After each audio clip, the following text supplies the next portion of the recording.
आतंकिस्तान पाकिस्तान को भर भर के पैसा देने वाले कैसे रंगे हाथ पकड़े गए, अब आपको इसके बारे में बताता हूं। इधर भारत में ऑपरेशन सिंदूर को लेकर अभी भी पॉलिटिक्स चल रही है। विपक्ष नरेंद्र मोदी के खिलाफ माहौल बनाने में कोई कसर नहीं छोड़ रहा। उधर पाकिस्तान में नरेंद्र मोदी का ऐसा खौफ चल रहा है कि आतंकियों की मातम ही खत्म नहीं हो रहा। जो आतंकवादी मसूद अजहर ऑपरेशन सिंदूर के बाद नरेंद्र मोदी से मौत की भीख मांग रहा था, उसके आंसू अभी भी नहीं थमे। और ऐसा इसलिए है क्योंकि जो आतंकवादी पाकिस्तान के अंदर बैठकर खुद को सेफ समझ रहे थे, उन आतंकवादियों की नरेंद्र मोदी सरकार ने पाकिस्तान के अंदर ही कब्र खोद दी। अब पाकिस्तान से उन कब्रों की तस्वीरें आ गई। इन कब्रों में कौन कौन से आतंकी दफन है, यह भी आज आपको बताऊंगा। लेकिन आप यह भी देखिए कि नरेंद्र मोदी ने पहले पाकिस्तान को एयर स्ट्राइक से ठोका और अब कूटनीतिक स्ट्राइक से ठोक रहे हैं, जिसका असर यह हो रहा है कि अब एक और मुस्लिम देश मलेशिया ने कैसे पाकिस्तान को चमका दिया, आज आपको जानना चाहिए। संयुक्त राष्ट्र में नरेंद्र मोदी के खिलाफ पाकिस्तान के मुस्लिम एजेंडे की एक मुस्लिम पत्रकार ने ही हवा निकाल दी और यूएन के मंच पर पाकिस्तान ने कबूल कर लिया कि वो भारत से कश्मीर की लड़ाई हार चुका है। ऑपरेशन सिंदूर में पिटने के बाद अब पाकिस्तान की ग्लोबल धुलाई चल रही है, जिसके बारे में आगे आपको बताऊंगा। लेकिन आपको यह भी पता होना चाहिए कि वो कौन है जो आतंकवाद के स्पॉन्सर पाकिस्तान को भर भर के पैसा देते, रंगे हाथ पकड़े गए। ये सब जानो बताऊंगा, पहले इसकी एक झलक देखिए। प्रधानमंत्री नरेंद्र मोदी ने कोई ऐसा फ्रंट छोड़ा नहीं जहां से पाकिस्तान की धुलाई ना हो रही। पाकिस्तान के आतंकियों का हाल तो यह हो गया है कि पहले ऑपरेशन सिंदूर से पीएम मोदी ने इन्हें निपटाया, फिर अज्ञात हमलावर का खौफ इन्हें डरा रहा है। इस वक्त पाकिस्तान में आतंकियों की कब्रें ही कब्र खुद रही है। पाकिस्तान से आतंकियों की कब्र की एक एक तस्वीर आ रही है। तस्वीर में 21 कब्र नजर आ रही है। इस तस्वीर में ये कब्रें बहावलपुर में जैश के हेडक्वार्टर पर भारतीय हमले में मारे गए आतंकवादियों की है। इन्हीं कब्रों में जैश सरगना मसूद अजहर के 14 फैमिली मेंबर्स की भी कब्र है। मसूद अजहर ने खुद रोते हुए बताया था कि भारत के हमले में उसके कई करीबी रिश्तेदार मारे गए। इन कब्रों पर दफनाए गए आतंकियों की मौत का दिन भी दर्ज है। कब्रों की इस तस्वीर में काफी खाली जमीन भी दिख रही है। क्या पता ये खाली जमीन मसूद अजहर के लिए छोड़ी गई हो कि भाई तुम भी किसी दिन मरोगे, ठोक ही दिए जाओगे, तो यहीं आ जाना, परिवार के साथ ही सोना। भाई एक ना एक दिन कोई आके या तो निपटा देगा या किसी भारत के हमले में ये मारा जाएगा, तो उसके कब्र के लिए शायद जगह छोड़ दी गई। अभी से मसूद अजहर के बाकी बचे लोग उसकी कब्र का इंतजाम कर रहे हैं, ऐसा लग रहा है। मसूद अजहर के परिवार की कब्रें आपने देख ली, अब खुद मसूद अजहर को सुन लीजिए। बहुत दिनों बाद फिर से मसूद अजहर का एक ऑडियो सामने आया है। कैसे ऑपरेशन सिंदूर के बाद आतंकी सरगना मसूद अजहर अब भी मातम में है। यह ऑडियो मसूद अजहर का वायरल ऑडियो बताया जा रहा है। दावा किया जा रहा है कि यह मसूद अजहर की ही आवाज है। मसूद अजहर जैसे इंटरनेशनल आतंकवादी भी अब पाकिस्तान में खुद को सेफ महसूस नहीं कर रहे। यह नरेंद्र मोदी के नए भारत की ताकत है, जिसने पाकिस्तान के आतंकियों को अंदर तक हिलाकर रख दिया।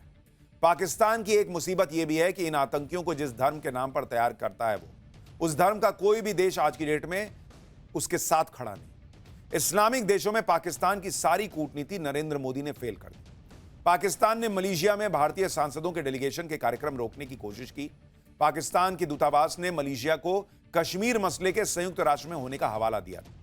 मलेशिया की सरकार से कहा था कि हम भी इस्लामिक देश हैं, आप भी इस्लामिक देश हैं, इसलिए भारतीय डेलीगेशन की बात ना सुने। पाकिस्तान ने मुस्लिम ब्रदरहुड की दुहाई देकर कहा था कि मलेशिया में भारतीय डेलीगेशन के सभी कार्यक्रम आप रद्द कर दीजिए। लेकिन मलेशिया की सरकार ने पाकिस्तानी दूतावास के अधिकारियों की तगड़ी क्लास लगा दी और उसके बाद मलेशिया ने भारतीय डेलीगेशन का जबरदस्त स्वागत भी किया। जेडीयू सांसद संजय झा के नेतृत्व में भारतीय डेलीगेशन ने ऑपरेशन सिंदूर की सक्सेस के बारे में मलेशिया के संसदीय दल को ब्रीफ किया था, जिसके बाद मलेशिया ने पहलगाम में 26 निर्दोष लोगों की हत्या की निंदा की और भारत के ऑपरेशन सिंदूर का समर्थन किया। यह नरेंद्र मोदी की कूटनीतिक जीत है और अंतर्राष्ट्रीय स्तर पर भारत की मजबूत होती छवि का सबूत है। भारत की नकल करते हुए पाकिस्तान ने भी अपने झूठे और मनगढ़ंत नैरेटिव को फैलाने के लिए कई देशों में अपने डेलीगेशन भेजे। ऐसा ही एक डेलीगेशन लेकर बिलावल भुट्टो भी अमेरिका पहुंचा हुआ है, जहां वो संयुक्त राष्ट्र में भी गुहार लगाने पहुंच गया। महासचिव जो संयुक्त राष्ट्र के हैं एंटोनियो गुटेरेस और अलग अलग सभाओं के अध्यक्षों से मुलाकात उसने कर ली। भारत के खिलाफ माहौल बनाने में अपनी पूरी जान भी लगा दी।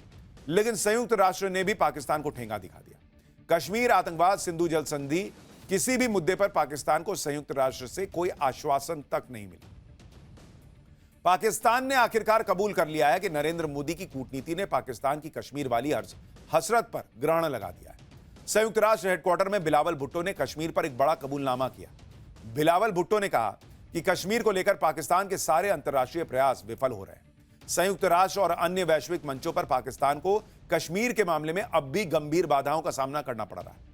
कश्मीर मुद्दे पर भारत के खिलाफ पाकिस्तान को दुनिया में कहीं से भी मदद नहीं मिल रही। यानी पाकिस्तान खुद बता रहा है कि वो कश्मीर के मुद्दे पर उसके साथ कोई नहीं खड़ा है, कोई उसकी बात सुनने को तैयार नहीं है। भारत के खिलाफ फर्जी नैरेटिव सेट करने में पाकिस्तान हालांकि किसी भी हद तक जा सकता है। बिलावल भुट्टो ने भी पूरा जोर लगा लिया कि पाकिस्तान को कश्मीर के मुद्दे पर संयुक्त राष्ट्र का साथ मिल जाए। बिलावल भुट्टो ने वहां कहा कि पहलगाम आतंकी हमले के बाद भारत में मुसलमानों को शैतान बताया जा रहा है। भारत में आतंकवादी शब्द का इस्तेमाल मुस्लिम अल्पसंख्यकों की भावनाओं को भड़काने के लिए किया जाता है। बिलावल भुट्टो ने कहा कि आतंकवादी बताकर सभी कश्मीरियों को बदनाम किया जाता है और मोदी सरकार की नीतियां कश्मीर विरोधी हैं। आप सोचिए, वहां मुस्लिम पत्रकार ने इस बिलावल भुट्टो की जो है वो हालत खराब कर दी। उसने कहा कि आप कह रहे हो भारत में मुसलमानों को आतंकवादी बताया जा रहा है, और मुझे जहां तक याद है ऑपरेशन सिंदूर की जो प्रेस ब्रीफिंग हो रही थी उसमें तो मुस्लिम अधिकारी आई थी। इतना सा मुंह हो गया बिलावल भुट्टो का। पाकिस्तान में आतंकवादी खुलेआम घूम रहे हैं, भारत के खिलाफ जहर उगल रहे हैं। इनमें ऐसे भी कई आतंकवादी हैं जिन्हें संयुक्त राष्ट्र सुरक्षा परिषद ने ग्लोबल टेररिस्ट की लिस्ट में डाला हुआ है। लेकिन अब ग्लोबल संस्थाओं के सड़े गले सिस्टम का हाल भी देखिए कि अब उसी संयुक्त राष्ट्र सुरक्षा परिषद ने पाकिस्तान को अफगानिस्तान में आतंकवाद रोकने की जिम्मेदारी सौंप दी है। यह डबल स्टैंडर्ड नहीं है यूएनएससी का। यूएनएससी ने पाकिस्तान को तालिबान प्रतिबंध समिति का अध्यक्ष नियुक्त कर दिया है।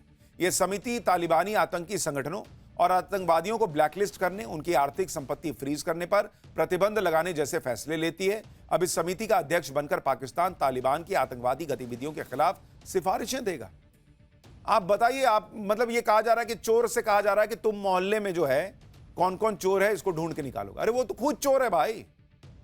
या तो उनका लॉजिक ये है कि भाई जैसे क्लास में जो सबसे बदमाश लड़का उसको मॉनिटर बना दो, लेकिन ये कोई तरीका नहीं होता ना इंटरनेशनल लेवल पे कि जो आतंक फैला रहा है उसको आप कह रहे हैं कि तुम आतंक के खिलाफ कार्रवाई में आ जाओ। मतलब मजाक चल रहा है क्या? पाकिस्तान को आतंकवाद का गढ़ बताया जा रहा है और उसे आतंकवाद रोकने वाली कमेटी का हेड बनाया जा रहा है।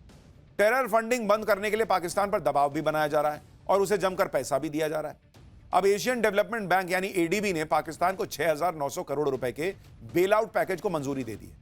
इससे पहले आईएमएफ ने भी 60,000 करोड़ रुपए का बेल आउट पैकेज जारी करने की बात कही थी, जिसमें से आईएमएफ 2 किश्तों में पाकिस्तान को 17,000 करोड़ रुपए दे भी चुका है। भाई वो मरा जा रहा है, आतंकवाद फैला फैला के अपने देश को बर्बाद कर रहा है और दुनिया उसको पैसा देगी कि तुम देश चलाओ।